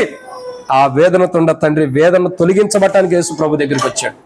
ఆ రోజుగా ఇక్కడ రాయబడుతున్నమాట, కుమారుడు ఏ స్థితిలో ఉన్నాడండి? కుమారుని కొరకే తండ్రి వేదన. కుమారుడు ఎట్లాంటి స్థితిలో కుమారుడు ఉన్నాడంటే, ఎలాంటి స్థితిలో ఉన్నాడు? ఆ రోజుగా నాశనం చేయబడుతున్న స్థితిలో, అంటే పనికి రాకుండా పోయే స్థితిలో ఉన్నాడు. ఎందుకు పనికి రాకుండా పోయే స్థితిలో ఉన్నాడు? పనికి వచ్చేవాడు కాదు, పనికి రాని స్థితిలో కుమారుడు ఉన్నాడు. అలాంటి కుమారుని కొరకై, అయ్యా నా కుమారుడు ఎందుకు పనికి రాకుండా పోతున్నాడు, ఏదైనా పనికి వచ్చేటట్టు చెయ్యి. చూడండి, మన పిల్లలు ఏదైనా చదువుకున్న తర్వాత చదువు ఆపేసి మధ్యలో ఏదైనా పనులకి వెళ్తున్నాడు అనుకో, ఏదో మనకు ఏదో ఒక రాజకీయ నాయకులు ఎవరో తెలిసిన వాళ్ళు ఉండేది, బుచ్చంద్రన్ లాంటి వాళ్ళు ఎవరో ఒకళ్ళు పెద్దవాళ్ళు తెలిసిన వాళ్ళు ఉంటారు. మనం వెళ్ళి, అయ్యా బుచ్చంద్రయ్య, ఇదిగో నా కొడుకు, మరి నా కుమారుడు, నా కూతురు ఇదిగో ఇట్లా గాలికి తిరుగుతున్నారు, వేస్ట్ తిరుగుతున్నారు, వీళ్ళు పనికిరాని వాళ్ళుగా అయిపోతున్నారు అంటే అర్థం ఏంటి? నాశనం అయిపోతున్నారు అంటే ఎందుకు పనికిరాని వాళ్ళు అయిపోతున్నారు? బుచ్చంద్ర, అయ్యా బ్రదరు, ఇదిగో ఏదో ఒకటి తీసుకుని నీకు బండి గిఫ్ట్ ఇస్తాను, అది అనర్లేండి ఆయన దగ్గరికి వచ్చి ఏమంటారు? ఏదో ఒక రూపాయో 10 రూపాయో ఎవరో వాళ్ళకి ఇప్పించి నువ్వేదో ఒకటి చేసి ఏం చేయాలా? నా పిల్లలకు ఒక జాబ్ ఇప్పించాయా, గవర్నమెంట్ టీచర్తో మాట్లాడా, గవర్నమెంట్ రాజకీయ నాయకులతో మాట్లాడు, గవర్నమెంట్తో మాట్లాడు, ఓ జాబ్ ఇప్పించి అట్టగొట్ట అని వచ్చి అడుగుతారు. ఎవరన్నా వచ్చారని అట్టంటే వాళ్ళు? నేనే ఎన్నోసార్లు అడుగుంటాలే, కానీ ఎవరో ఒకళ్ళు వచ్చి ఉంటారు. నేనంటే నా కోసం కాదు, వేరే వాళ్ళ కోసం. అంటే అట్లా అడిగేవాళ్ళు ఉంటారు. అడిగేవాళ్ళు ఉన్నప్పుడు ఏం చేస్తారు? ఎందుకు అడుగుతున్నారు? వాడు ఎటు పనికి రాకుండా పోతున్నాడు, ఏదో జాబ్లో పెడితే పనికొస్తాడనేగా, ఏదో పనిలో పెడితే ఏదో పనికొస్తాడనే కదా, మంచి మార్గంలో అడుగుతాడనే కదా. అది అసలైన మాట. ఆ కుమారుడు ఎలా ఉన్నాడు? మంచి అనుభవం లేని వాడుగా ఉన్నాడు, మంచి మార్గంలో నడవలేకపోతున్నాడు. అంటే పనికిరాని జీవితం ఆ కుమారుల్లో ఉంది. ఇప్పుడు అలాంటి కుమారుని తీసుకుని తండ్రి దగ్గరకు వచ్చాడు, యేసు ప్రభు దగ్గరికి. క్షమించి, తండ్రి యేసు ప్రభు దగ్గరికి వచ్చాడు. తన కుమారుడు పనికిరాని నాశనం అయిపోతున్నాడు. అంటే ఎందుకు పనికిరాని వాడికి అయిపోతున్నాడు? ఆ పనికిరానటువంటి నశించిపోతున్నటువంటి కుమారుని తీసుకొచ్చాడు.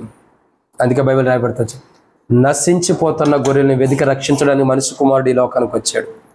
నశించిపోతున్న తన కుమారుణ్ణి యేసు ప్రభు దగ్గర తీసుకొస్తున్నాడు. తాను నాశనం అవ్వకూడదని, కుమారుడు ఇంకా బ్రతుకున్నాడు కాబట్టి, ప్రాణంతో ఉన్నప్పుడే తాను నశించిపోయే అనుభవం తనలో ఉంటుంది, నశించిపోతున్న అనుభవం తనలోకి వస్తుంది కాబట్టి తాను కాపాడబడాలని ప్రాణంతో ఉన్నప్పుడు యేసు ప్రభు దగ్గర తీసుకొచ్చాడు. ఎందుకు? తన కుమారుడు నశించిపోతున్న తన కుమారుడు కాపాడుకోవడానికి. ఇదన్నో మాట. 7వ విషయాన్ని చూద్దానండి. మార్క్స్ వార్త 9వ అధ్యాయం 26వ వచనం. మార్క్స్ వార్త 9వ అధ్యాయం 26వ వచనం.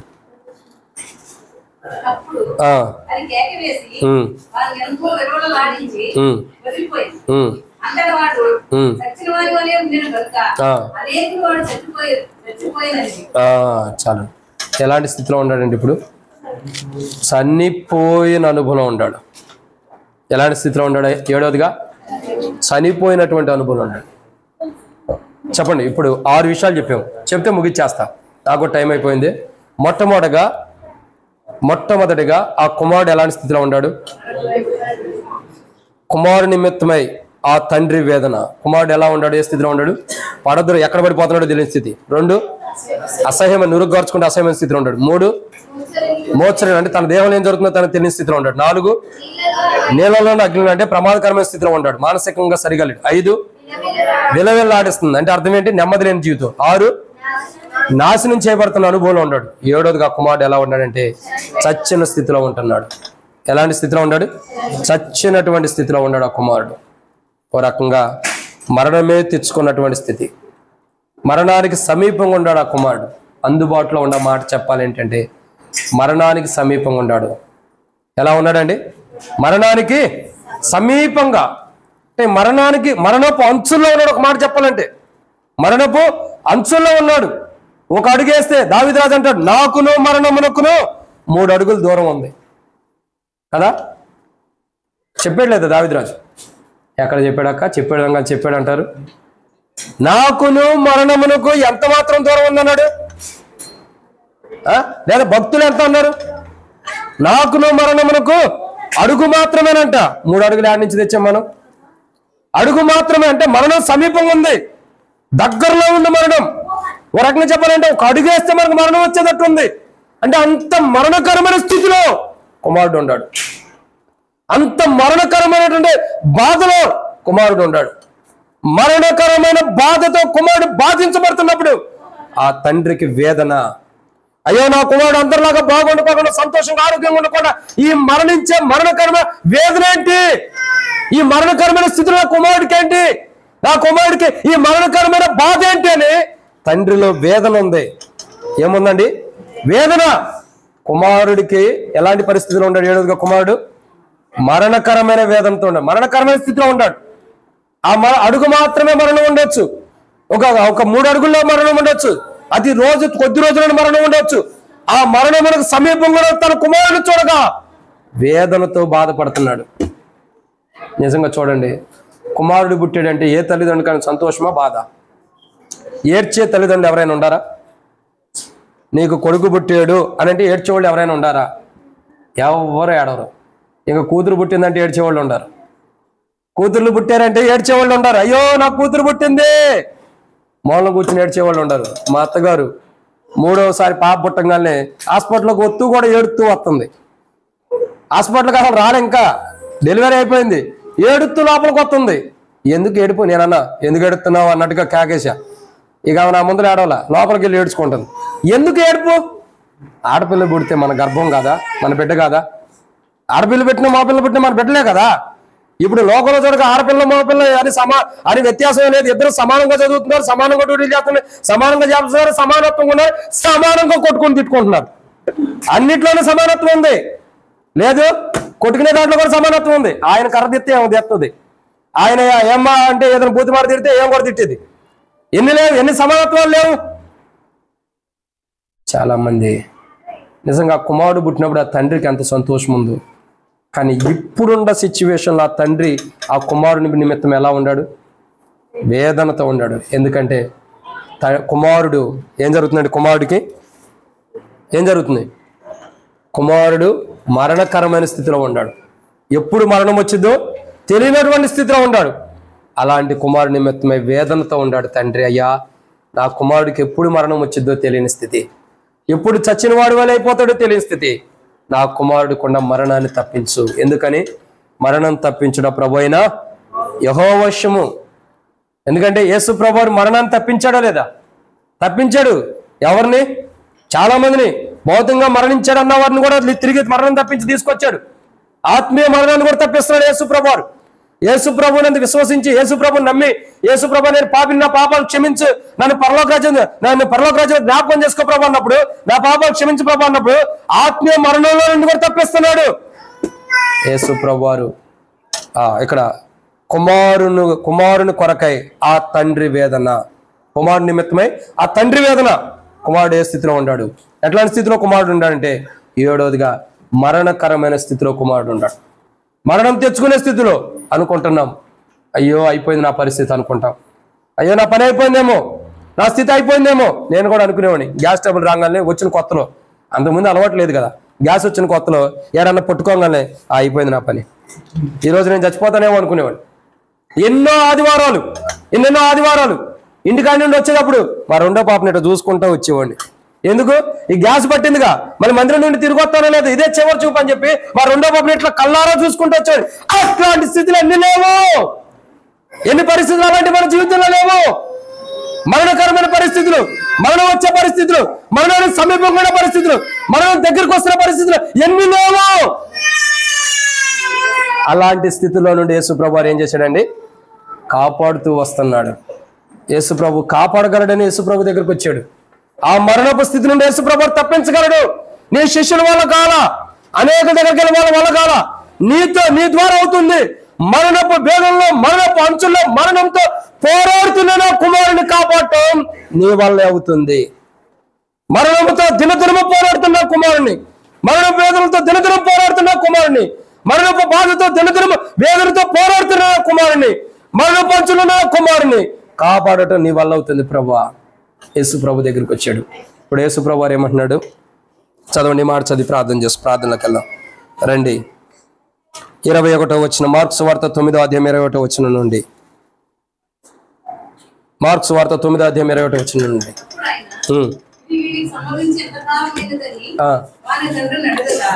అతడు బాల్యం నుండియే అది వాణ్ణి నాశనం చేయవలని తరచుగా అగ్నిలోనూ నీళ్ళలోనూ పడతాడు.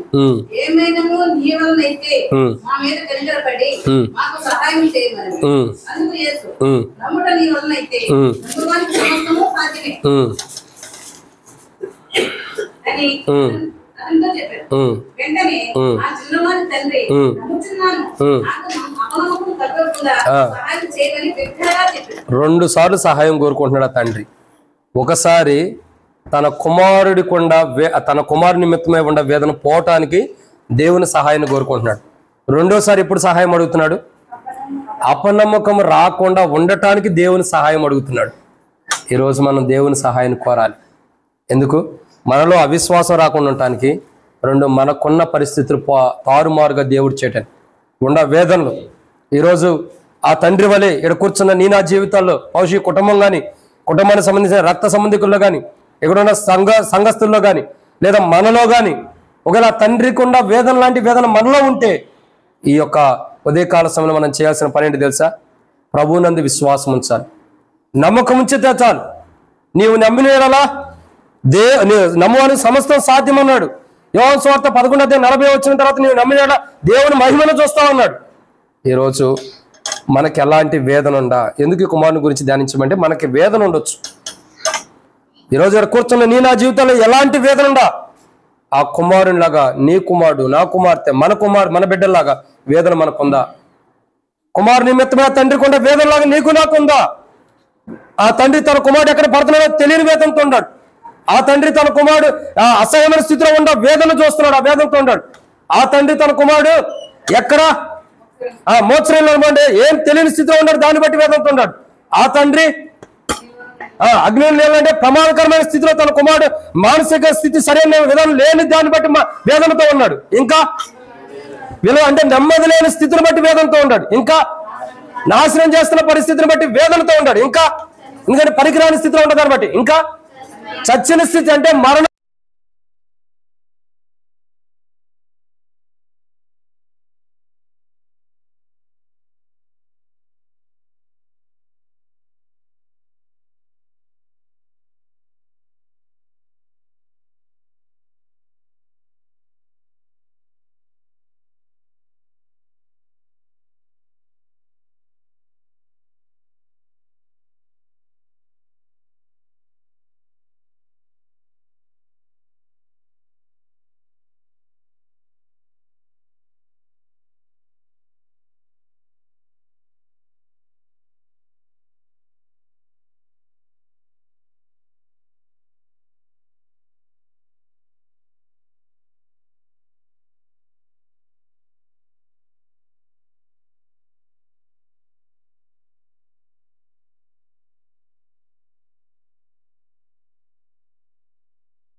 అనుభవాన్ని చేరకపోతూ వచ్చారు.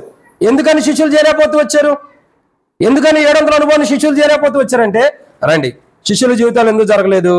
మార్క్స్ వార్త 9వ అధ్యాయం. మార్క్స్ వార్త 9వ అధ్యాయం. మార్క్స్ వార్త 9వ అధ్యాయం 28-29 వచనాలు. మార్క్స్ వార్త 9వ అధ్యాయం 28-29 వచనాలు.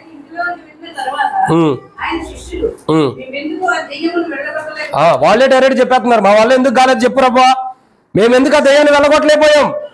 చెప్పండి, చదవండి. అందరిలో అడిగితే సిగ్గుపోయిద్దని ఏకాంతంగా అడుగుతున్నారు. ప్రభు ఒక దెయ్యం వదిలిపెట్టగానే ఎమ్మటే ప్రభుని అడగొచ్చుగా, అలా సిగ్గుపోయిద్ది. ఎందుకు? యేసు ప్రభు శిష్యులైంది కూడా దెయ్యాలు వదలగొట్టలేదంటే సిగ్గుపోవడం కాకపోతే ఏముంది? అందుకని ఏం చేశారు? ఆయన ఏకాంతంగా ఉన్నప్పుడు అడుగుతున్నారు. అడగటం ద్వారా ఏం జరుగుతుంది?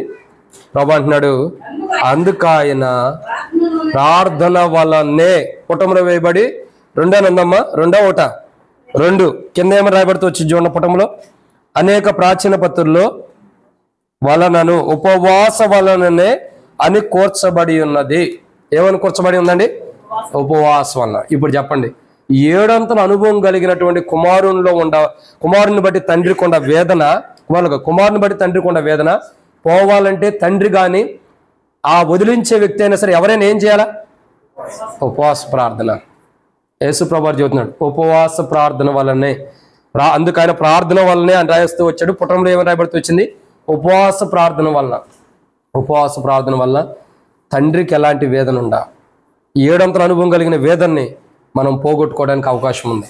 అది ఎలా సాధ్యము? ఉపవాస ప్రార్థన. ఈరోజు నా జీవితంలో మనం ఉపవాస ప్రార్థన చేస్తే, మనం చేసే ఉపవాస ప్రార్థన ద్వారా 7 అనుభవాలు భవిష్యత్ కుటుంబంలో ఉండ, ఇక్కడ కూర్చున్న మన కుటుంబాల్లో ఉండ 7 అనుభవంలో ఉండ వేదనను తీసివేయబడాలంటే ఉపవాస ప్రార్థన అవసరం. మనం ప్రార్థన చేయాలి. ఏం చేయాలి? ఉపవాస ప్రార్థన చేయాలి. యేసు ప్రభువారి వల్ల ఎందుకు అవుతుందంటే ప్రభు చెప్పాడు, ఇది ప్రార్థనలు అంటే ఉపవాస ప్రార్థన వల్లే 7 అనుభవంలో ఉన్న పిల్లవాడిని రక్షించగలుగుతాం. 7 అనుభవంలో పిల్లవాడిని రక్షించాలంటే ఉపవాస ప్రార్థన ఇంపార్టెంట్. ఈ ఉపవాస ప్రార్థన ద్వారానే ఆ పిల్లవాడిని మనం కాపాడగలిగాడు యేసు ప్రభువారు. ఉపవాస ప్రార్థన ఎంతో విలువైనది. ప్రియులారా, ఈరోజు మనం కూడా ఉపవాస ప్రార్థన చేయాలి. ఎందుకు? 7 అనుభవం మనలో ఉందా, లేదా మన పిల్లల్లో ఉండయా? అయితే ఈరోజు ఉపవాస ప్రార్థన చేద్దాం. ఎందుకు? కాపాడబట్టాలి. ప్రభా నన్ను కూడా కాపాడు ప్రభు అని ప్రార్థన చేద్దాం. ఆ తండ్రి కుమారుని నిమిత్తమే ఆ తండ్రికి ఉన్న వేదన ఎలాగైతే యేసు ప్రభు దగ్గర రావడంతోనే ఆయనలో ఉన్న ఉపవాస ప్రార్థన ద్వారా అయితే ఎలాగైతే ఆ తండ్రికి ఉన్న వేదన తొలగించాడు, ఈరోజు నువ్వు ఎలాంటి వేదనతో ఈ ఉపవాస ప్రార్థనకు వచ్చి ఉండవు, ఏ వేదనతో నువ్వు వచ్చి ఉండొచ్చు, ఏ వేదన కలిగి నువ్వు వచ్చి ఉండొచ్చు, ఎటువంటి వేదనతో వచ్చినా ఆ వేదన తీసేయడానికి ఈరోజు యేసు ప్రభు వారు సిద్ధంగా ఉన్నాడు. నీవు నేనేం చేయాలా? ఆ తండ్రి వలె ప్రభు దగ్గరికి నమ్మి రావాలి. ప్రభు మాకు సహాయం చేయి, మా మీద కనికరపడి, మా ఇంట్లో ఇదే ఉంది, మా కుటుంబంలో ఇలా పరిస్థితులు ఉన్నాయి, ఇలాంటి సిచ్యువేషన్ మా కుటుంబంలో ఉంది, దీని నుండి తొలగించు, మాకు సహాయం చేయి, ఈ పరిస్థితిని తీసే, మా మీద కనికరపడి సహాయం చేయి ప్రభుని మనం కూడా యేసు ప్రభు దగ్గరికి వచ్చి యేసు ప్రభు వారు ఆయన ఫలం దయచేయగలడని నమ్మి ఆయన దగ్గరికి వచ్చి ప్రార్థించినప్పుడు ఖచ్చితంగా ఈ 7 అనుభవం మనలో ఉందా, లేదా ఇంకెన్ని వేదనలు మనలో ఉందా? ఎలాంటి వేదన తీరా ఈ యొక్క ఉదయకాల సమయంలో ఉపవాస ప్రార్థనకు వచ్చినాము, ఆ వేదన ప్రభు తీసేస్తాడు. ఇంకవే కాదు, ఎలాంటి వేదనతో నువ్వు వచ్చినా, నీవు నేను వచ్చిన ఆ వేదనలు ప్రభు తీసేస్తాడు. ఎప్పుడు? ఉపవాస ప్రార్థన మనం చేసినప్పుడు, ప్రభు దగ్గరికి వచ్చి ప్రార్థించినప్పుడు ఆ వేదనలు మన దగ్గర నుంచి ప్రభు తీసేస్తాడు. అటువంటి వేదనలు తండ్రికి ఉన్న వేదనలే కాదు, ఇంకెన్నో వేదనలు మనం కలిగి ఉండా ఆ వేదనలన్నింటినీ మనలో నుండి తీసివేసి మనకి సమృద్ధి అయినటువంటి శాంతిని, సమాధానమును, నెమ్మదిని ఆ తండ్రి ఎలాగైతే సంతోషంగా తన కుమారుని తీసుకుని తిరిగి వెళ్తున్నాడు, వేదనలు తొలిగిపోయిన తండ్రి వేదనలు తన కుమారులను తొలిగిపోవడం ద్వారా ఎలా సంతోషంగా అయితే తిరిగి వెళ్ళిపోతున్నాడు, అలాంటి సంతోషంగా మనం ఇక్కడి నుంచి ప్రార్థన అయిన తర్వాత ఇంటికి బయలుదేరాలంటే ఆ వేదన మనకు పోవడం కొరకు ప్రార్థన చేసుకోవాలి. ఏ వేదనతో నువ్వు వచ్చావో, ఎలాంటి వేదనతో నువ్వు ఉండవో నాకు తెలియదు, ఆ వేదన తీసేస్తాడని నమ్మి ప్రభు దగ్గరికి వచ్చి ప్రార్థన చేయి, ప్రభు ఆ వేదన తీసేస్తాడు. అట్లు కుమారుని నిమిత్తమై ఆ వేదన కలిగిన తండ్రిలో ఉన్న వేదన తీసేసిన ప్రభు నేను ఆ వేదనలో మన కుటుంబీకులు, బంధుమిత్రులు, కుమారులు, కోడళ్ళు, మనవలు, మనవరాలు, కొడుకు కానీ అల్లుళ్ళు కానీ ఎవరి నిమిత్తమే మనకు వేదన ఉందో ఆ వేదన ప్రభు తీసేస్తాడు. మనం నమ్మి ప్రార్థన చేద్దాం. నువ్వు నమ్మిన దేవుని మహిమను చూస్తావు. ఆ దేవుని మహిమను చూసిన వారుగా నమ్మిన వారి సమస్తం సాధ్యమే. ఆ సాధ్యమైన జీవితాన్ని మనం కలిగి ఉన్నట్లు ప్రభు మనలో వేదనను తొలగించి ఒక మంచి జీవితాన్ని మనకి, మన కుటుంబాలకి మంచి ఆరోగ్యాన్ని, మంచి నెమ్మదిని, శాంతిని, సమాధానం, మంచి క్రైస్తవ జీవితాన్ని ప్రభు అనుగ్రహించినట్లు ప్రభు సహాయం చేయను గాక. ఆమేన్.